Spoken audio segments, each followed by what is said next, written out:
Welcome everyone to our channel competitive evaluation. আজ আমরা এই ভিডিওতে দেখে নেব টেট এক্সাম এর ডেট কি পরিবর্তন হতে চলেছে, কি বলল কলকাতা হাইকোর্ট আজকে। তোমরা সবাই জানো টেট এক্সামের ডেট পরিবর্তন করে 24শে ডিসেম্বর করা হয়েছে, কিন্তু ওই দিনই প্রধানমন্ত্রী নরেন্দ্র মোদী ব্রিগেডের একটি অনুষ্ঠানে যোগ দিতে কলকাতায় আসছেন। তাই পরীক্ষা সেন্টারে পৌঁছাতে পরীক্ষার্থীদের প্রবলেম হতে পারে, এই নিয়ে দিলীপ ঘোষ একটি জনস্বার্থ মামলা কলকাতা হাইকোর্টে দায়ের করেন।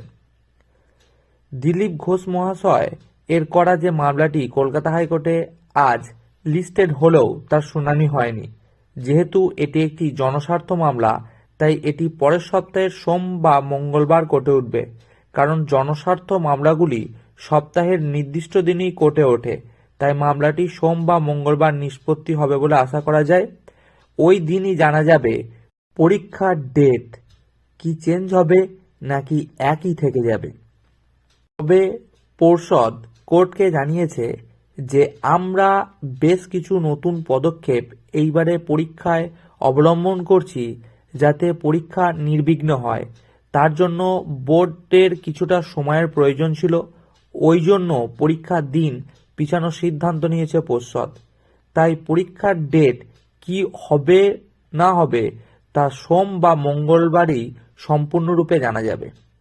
তবে আমার ব্যক্তিগত অভিমত, পরীক্ষার ডেটটি সম্ভবত চেঞ্জ হবে, কারণ যেহেতু ব্রিগেডের প্রোগ্রামটি পরীক্ষার ডেট চেঞ্জ হয়ে যাওয়ার আগে থেকেই ঠিক ছিল, হঠাৎ করে পরীক্ষার ডেটটি চেঞ্জ হয়, তাই সম্ভবত পরীক্ষার ডেটটি পিছাবে।